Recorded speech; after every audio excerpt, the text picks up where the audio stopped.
resurrección de Cristo, de los efectos de la resurrección de Cristo. Pablo decía que si Cristo no resucitó, vana resultaría nuestra fe y seríamos considerados como hombres de la más digna conmiseración. En otras palabras, amados hermanos, ¿cuál es la gran diferencia o la mayor diferencia entre el cristianismo y las demás religiones? Y prácticamente la única gran y relevante diferencia entre el cristianismo y las demás religiones es la resurrección de Cristo. Es lo único que nos diferencia real y absolutamente de los demás, la resurrección. Si Jesús no hubiera resucitado, en vana sería nuestra fe, decía Pablo. Vamos a ver que era necesario, ahora vamos a entender por qué fue necesario que Jesucristo tenía que morir y resucitar. Imagínense que Jesús no hubiera muerto. Él no podía morir porque Él no tenía pecado. Él lo tuviéramos hasta ahora, aguantándonos, soportándonos como aquella vez. Pero, amados hermanos, nos hubiéramos perdido los efectos y las bendiciones de la resurrección. Prácticamente la resurrección de Cristo es el centro de todo. Obviamente, de la obra de Cristo, que viene por etapas, ¿verdad? Está la etapa de la encarnación, cuando Él viene a la tierra. Está la etapa de la humillación, que es todas las injurias, las calumnias, los golpes, hasta terminar en la cruz. Pero ahí no termina todo. La última etapa de su humillación fue no en la tumba, sino, como vamos a ver, al Hades. Hasta abajo se fue el Señor Jesús y del Hades resucitó para ascender al cielo. Esa es más o menos la obra cristológica de Jesús, el Mesías. Entonces, si Jesús lo hubiéramos tenido aquí en la tierra para que nos hable con ternura, nos sane, nos liberte, etc., no hubiéramos sido beneficiados por la gran obra de la resurrección. Y al respecto, Pablo nos va a decir lo siguiente. 1 Corintios 15 dice: además os declaro, hermanos, el evangelio que os he predicado, el cual también recibisteis, en el cual también perseveráis. Dice: porque primeramente os he enseñado lo que asimismo recibí, que Cristo murió por nuestros pecados, conforme a las Escrituras, y que fue sepultado, y que resucitó al tercer día, conforme a las Escrituras, y que apareció a Cefas y después a los 12. Después apareció a más de 500 hermanos a la vez. Ya está hablando de testigos oculares, de los cuales muchos viven aún, como para que les pregunten, y otros ya duermen. Después apareció a Jacobo, después a todos los apóstoles, y al último de todos, como un abortivo, me apareció a mí. Porque yo soy más pequeño de los apóstoles, que no soy digno de ser llamado apóstol, porque perseguí a la iglesia de Dios. Y luego dice en el 15:13, porque si no hay resurrección de los muertos, porque a Pablo le cuestionaban, como ahora le cuestionaban si realmente Jesús había resucitado. Porque la resurrección de Jesús, me adelanto, no fue espiritual, fue 100%, es decir, que fue con su cuerpo, fue corporal. Dice: si no hay resurrección de muertos, tampoco Cristo resucitó. Si Cristo no resucitó, vana es entonces nuestra predicación, vana es también nuestra fe. Así es, hermanos. De nada sirve predicar todo lo que podemos predicar si Cristo no resucitó.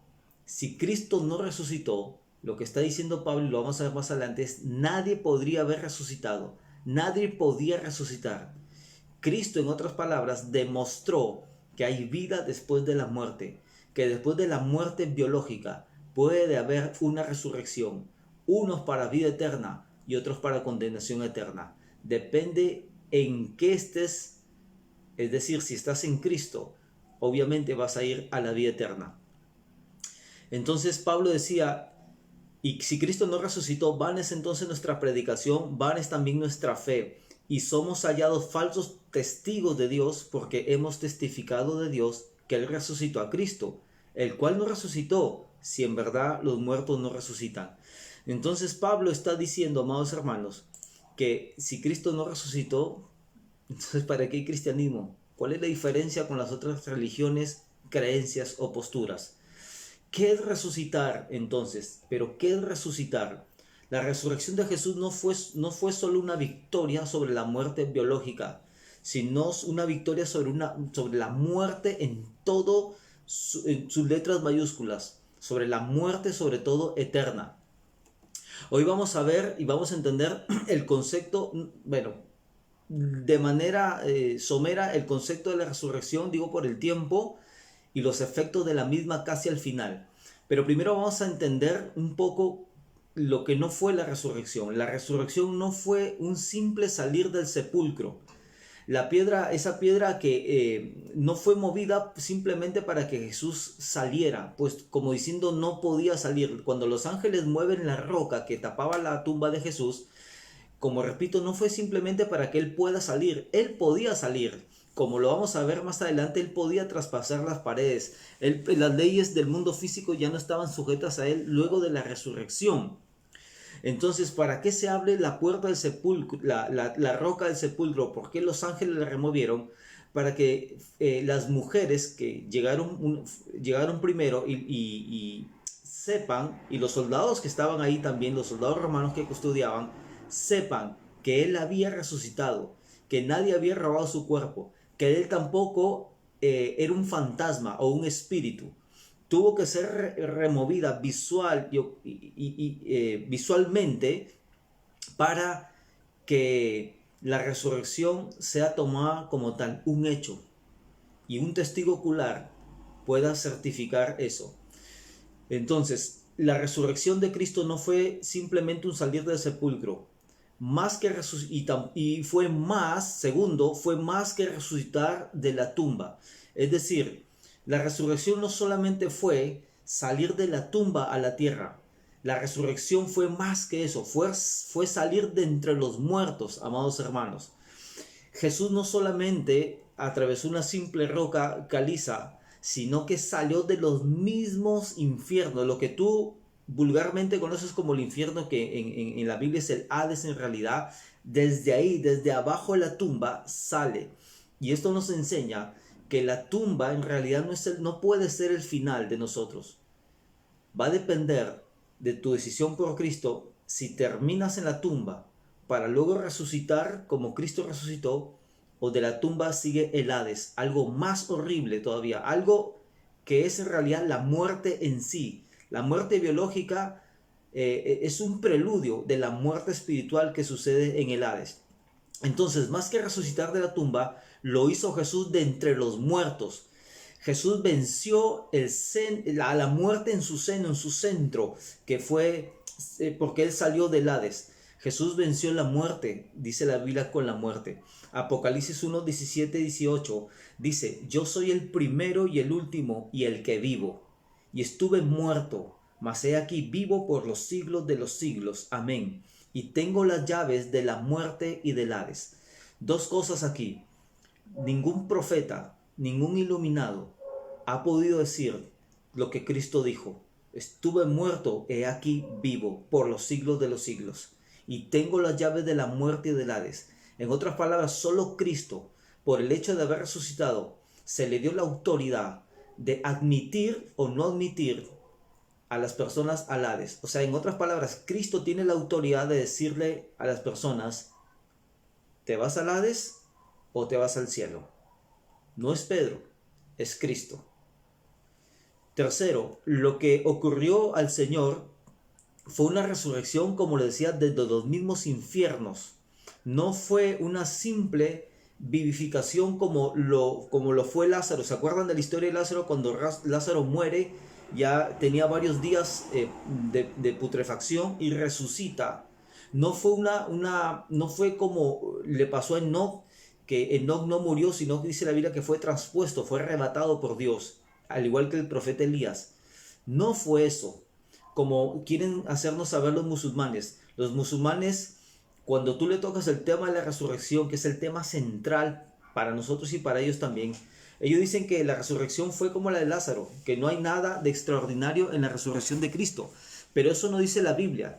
La Biblia, la Escritura y los testigos oculares nos cuentan que Jesucristo salió del mismo infierno porque hasta ahí fue a parar el Señor por ti y por mí.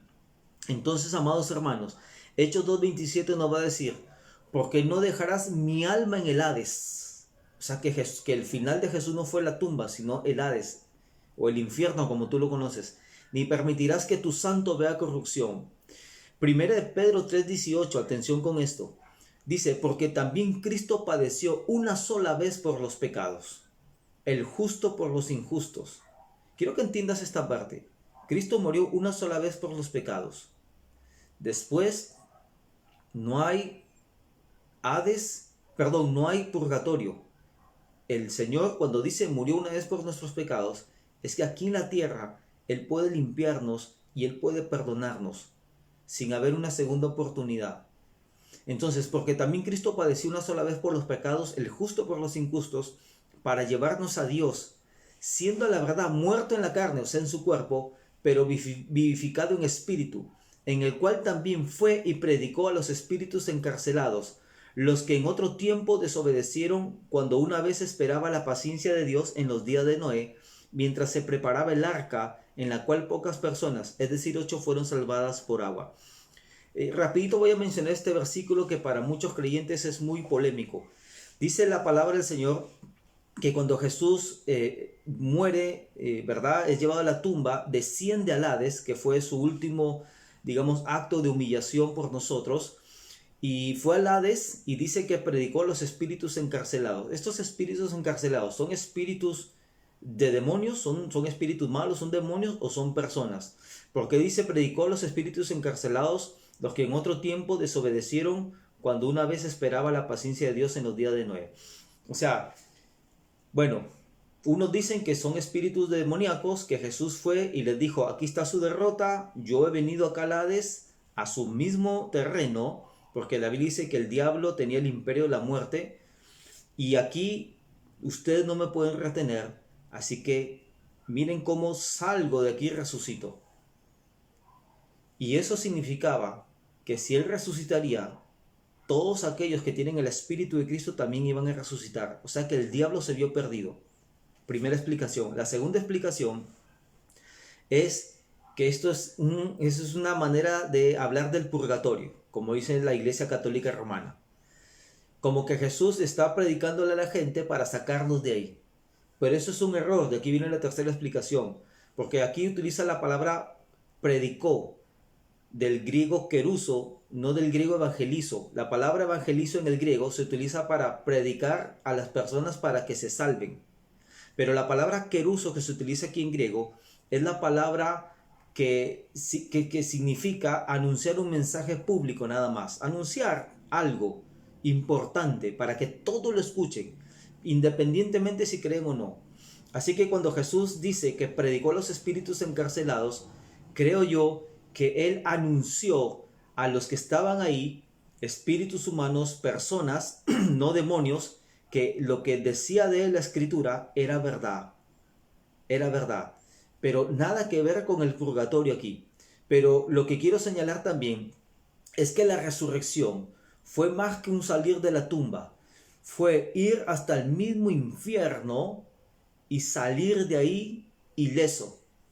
Y no solamente salir del infierno ileso, sino que aquellos, o mejor dicho, la resurrección de los infiernos indicó la derrota que tenía el que reinaba, digamos así, en el infierno o en el Hades, que es el diablo.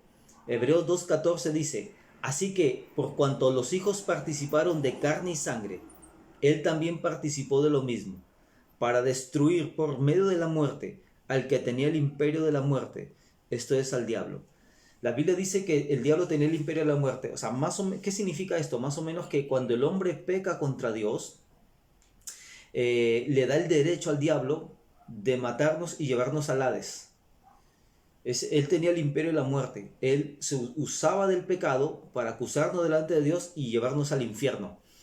Entonces, cuando ve a Cristo en el mismo Hades, y él creyendo que lo había derrotado, y al verlo resucitar de ahí, digamos así, él se la solió y entendió, y dijo, así como él tomó naturaleza humana, y el Espíritu de Dios lo hizo resucitar, me imagino que aquellos que están unidos a Él van a salir de las garras del Hades.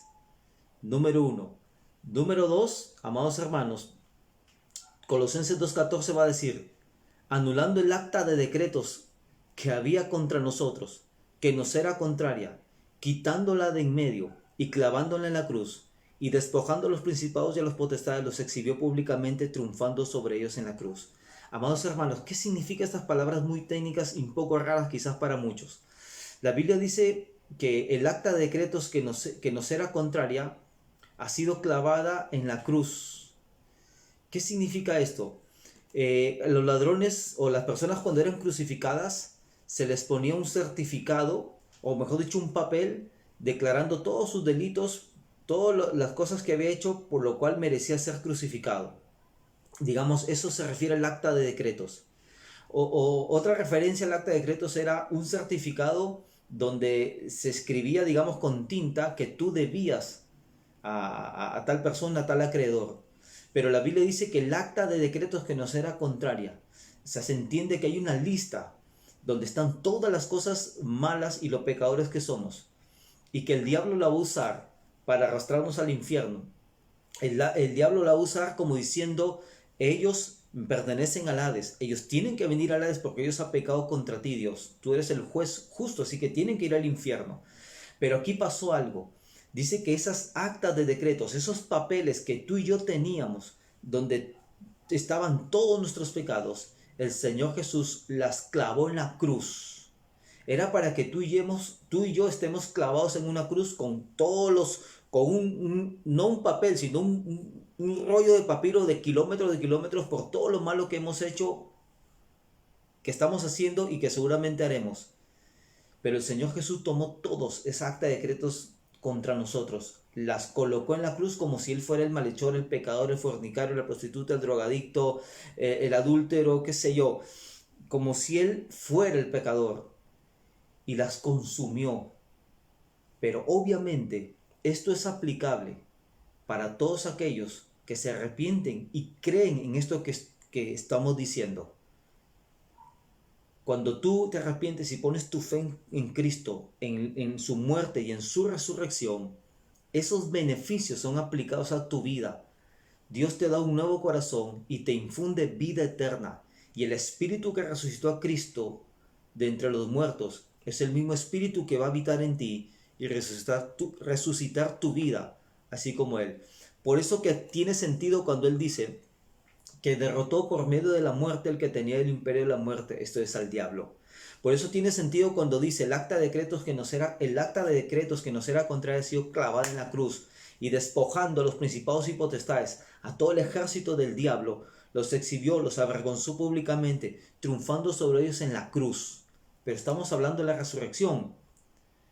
Sí, en la cruz pagó nuestros pecados, llevó nuestras enfermedades, nos otorgó el perdón, etc. Pero no hubiera servido de nada si Jesús no hubiera resucitado. Los beneficios de la cruz hubieran quedado ahí. Así que la clave del cristianismo es la resurrección. Al resucitar Jesús, pudo ascender al cielo a su Padre Celestial y enviar al Espíritu Santo para que el Espíritu Santo aplique la obra de Cristo realizada a nuestro favor en la crucifixión, la resurrección, la glorificación y el Pentecostés. Amados hermanos, cuando Jesús fue clavado en la cruz, ven por lo menos en las películas de Semana Santa, donde le ponen un letrero que dice, Él es el rey de los judíos. Ese era el acta de decretos. O sea, lo estaban juzgando por querer ser rey de los judíos. Qué interesante, ¿no? Eso pasaba en lo físico, pero en lo espiritual, en ese momento Él estaba llevando todos nuestros pecados, todas nuestras enfermedades, todos nuestros dolores, como dice Isaías, y por su herida hemos sido sanados. Y uno de los beneficios de la resurrección es el perdón para salvación. Otro de los beneficios es la sanidad. Otro de los beneficios es la libertad. Cuando una persona está atada por espíritus malos y se arrepiente y cree en Jesús y le recibe como Señor y Salvador, puede declarar este versículo: Señor Jesús, tú has despojado a los principados y potestades de mi vida. Tú has triunfado sobre ellos. Por eso en tu nombre yo también me despojo de ellos y me libero de ellos. Por eso los beneficios de la resurrección son enormes. Ya estamos terminando en unos 10 minutos más. ¿Qué más la resurrección? El efecto de la resurrección entonces es al que Él sale del infierno, sale del Hades y todos aquellos que están unidos a Cristo ya ni siquiera van a pisar el Hades. O sea, simbólicamente están en el Hades, pero el Señor los saca de ahí. No es que vamos a pisar el Hades, es que de alguna manera Él lo pisó por nosotros para sacarnos de ahí. Otra cosa, que cuando Él resucita, Él no fue un fantasma, Él no fue un espíritu que resucitó. Él resucitó con su mismo cuerpo que tenía en la tierra, solamente que es un cuerpo glorificado como se cree teológicamente. Lucas 24, 36 al 43, vamos a ver al cuerpo de Jesús después de la resurrección, ¿sí? Dice, mientras ellos aún hablaban de estas cosas, Jesús se puso en medio de ellos y les dijo, paz a vosotros. Entonces, espantados y atemorizados, pensaban que veían espíritu. Pero Él les dijo, ¿por qué estáis turbados y vienen a vuestro corazón estos pensamientos? Mirad mis manos, que yo mismo soy. Palpad y ved, porque un espíritu no tiene carne ni huesos, como veis que yo tengo. Y diciendo esto, les mostró las manos y los pies, y como todavía ellos de gozo no lo creían y estaban maravillados, les dijo, ¿tenéis aquí algo de comer? Entonces le dieron parte de un pescado asado y un panal de miel. Qué rico, ¿no? Qué buen gusto tenía el Señor Jesús. Y Él tomó y comió delante de ellos. O sea, si hablamos de la resurrección de Cristo, ¿cómo era su cuerpo después de la resurrección? Cuando Él, antes de morir, bueno, era un humano. Acuérdense que Él tiene naturaleza humana y divina. Como humano era como cualquiera. Pero después de resucitado, tenía un cuerpo especial. Le llamamos cuerpo glorificado por la palabra. Un cuerpo que podía ser tocado. Así que no era un fantasma de un espíritu como ellos primero lo creían. Jesús le dijo, palpad, toquen y vean.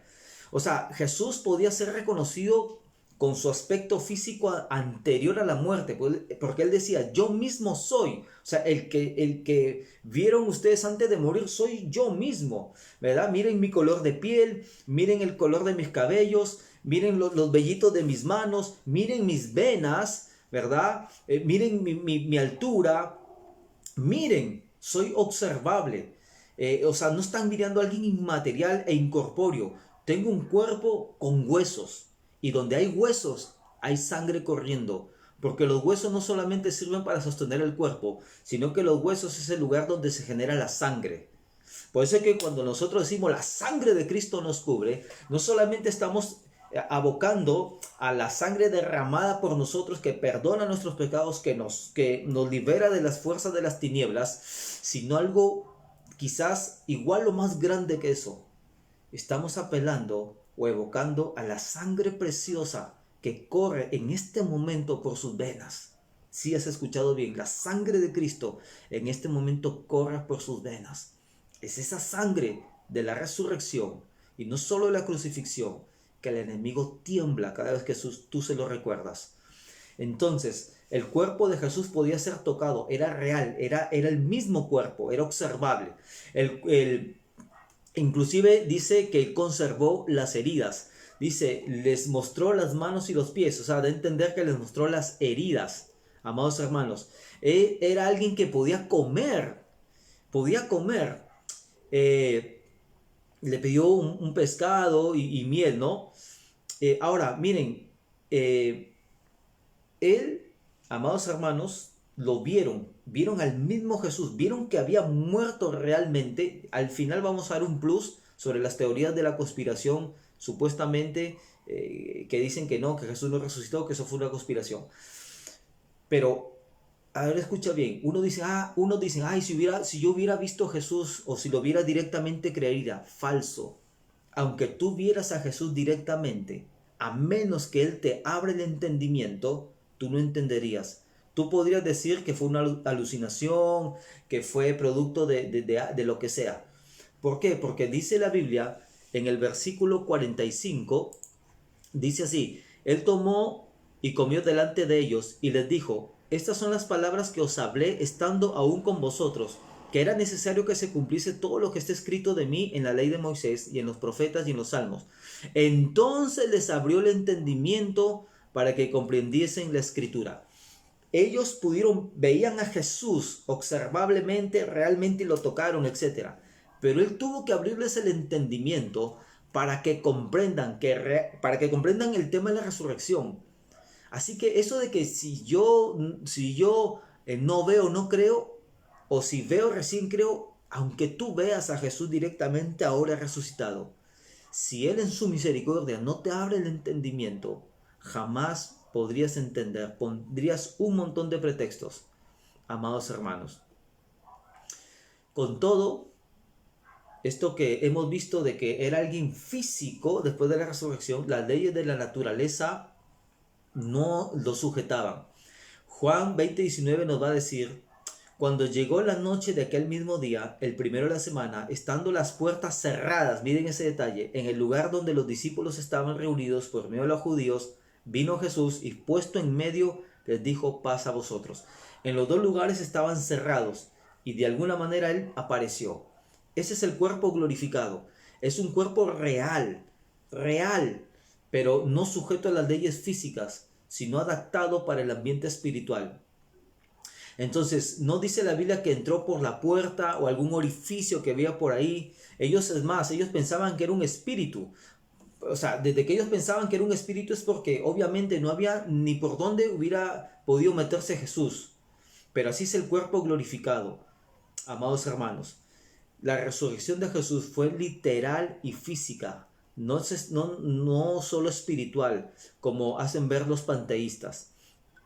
Y por último, y aquí ya hablamos en sí de los efectos de la resurrección en el cuerpo de Jesús, etc.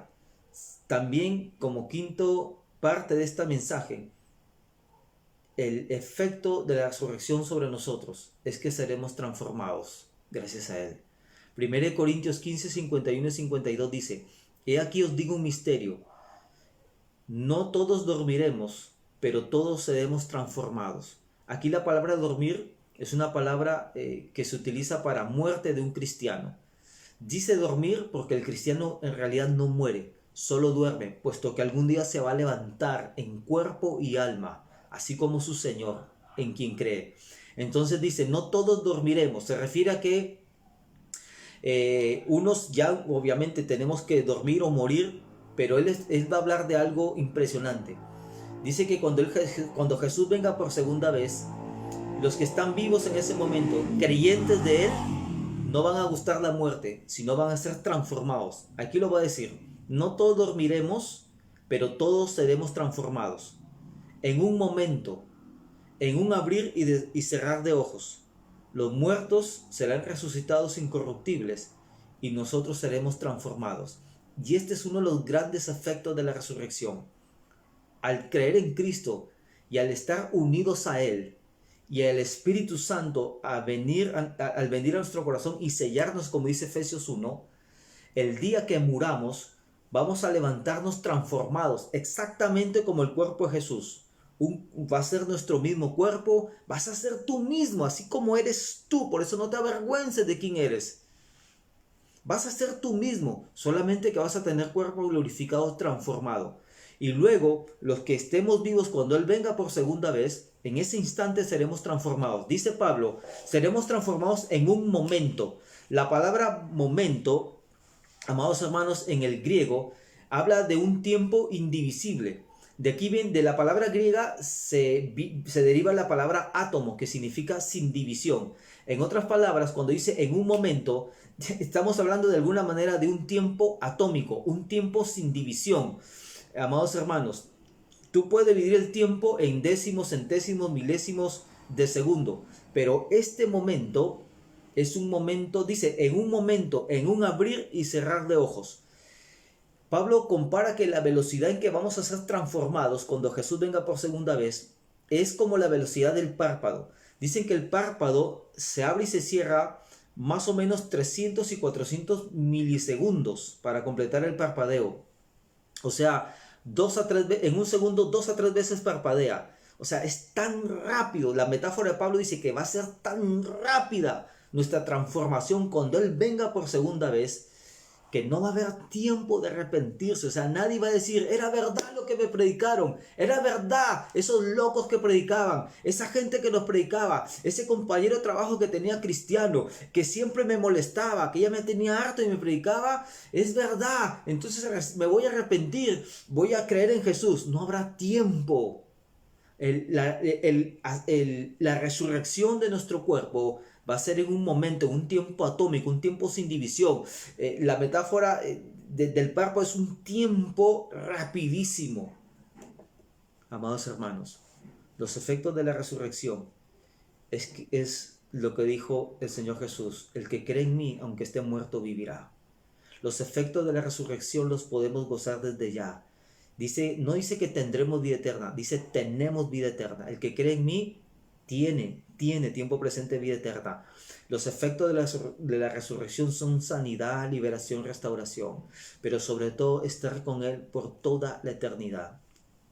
Por ahí no habrá alguien que diga, ya para terminar, no, yo no creo en la resurrección. La resurrección fue una invención de los discípulos.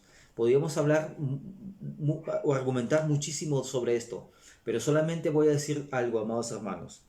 Decía un autor, Timothy Keller, decía: para que una versión notablemente alterada y fantasiosa de un evento se arraigue en el imaginario público, es necesario que los testigos presenciales, sus hijos y sus nietos, hayan muerto hace mucho tiempo.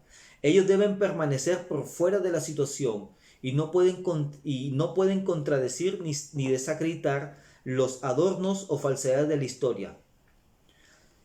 Él está diciendo, y esto es verdad, ya se ha estudiado, que para que una conspiración surte efecto, los que generan la conspiración deben haber muerto para que sea más efectiva. Deben estar alejados lo más posible a ese evento en que nace la conspiración. Y adivina qué, los evangelios y las cartas del Nuevo Testamento se escribieron ahí nada más pegadito a los hechos de la crucifixión y la resurrección, lo cual le da, históricamente hablando y arqueológicamente hablando, un valor de veracidad incalculable, altísimo, altísimo.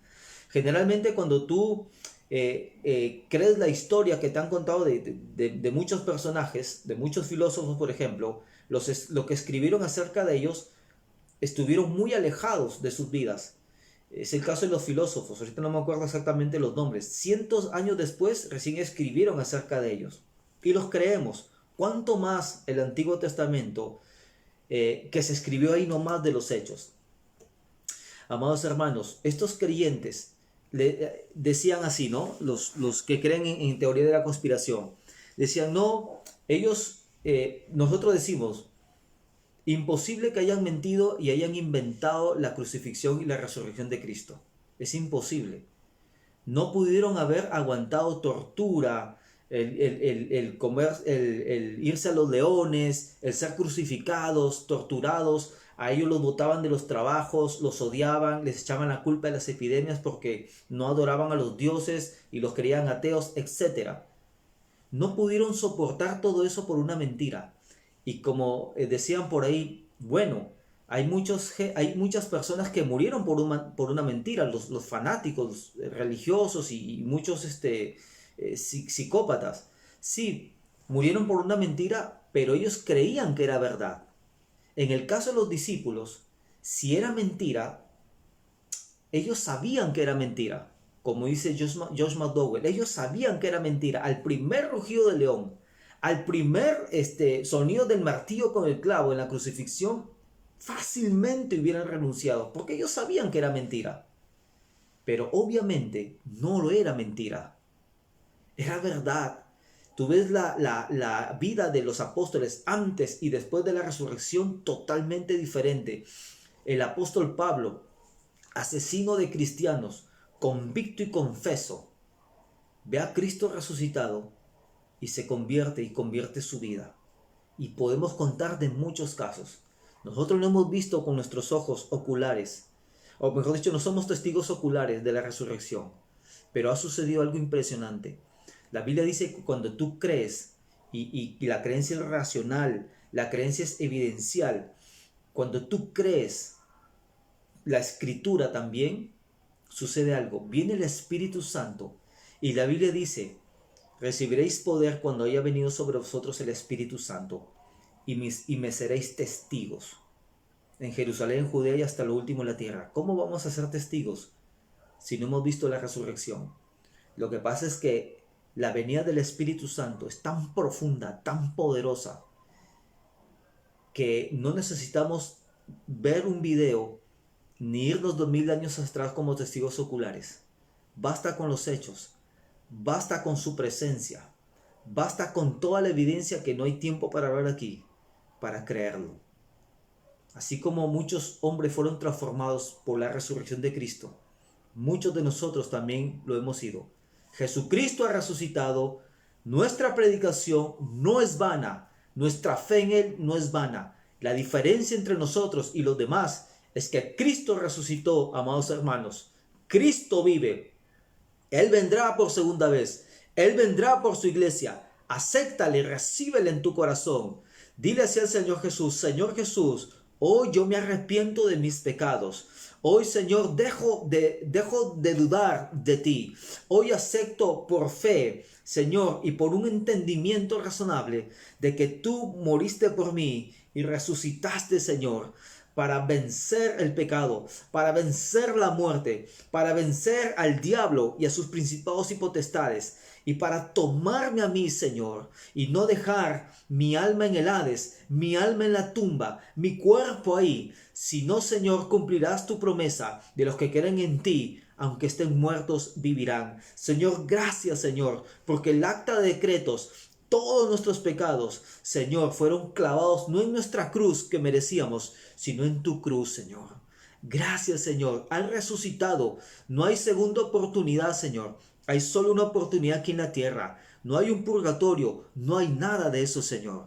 Tu obra fue completa. En la cruz dijiste: consumado es. Todo está completo. No hay nada más que añadir. Fuiste al Hades. Resucitaste, Señor, para resucitarnos a nosotros también. Te agradecemos, Señor, por todo lo que has hecho por nosotros. Ayúdanos a seguir llevando el Evangelio y tu palabra, Señor. Gracias. En el nombre de Jesús oramos así. Amén y amén. Que Dios te bendiga, comenta y comparte. Inscríbete en nuestro canal para seguir creciendo y llevando cada vez una mejor exposición, un mejor material para la gloria de Dios. Que Dios te bendiga.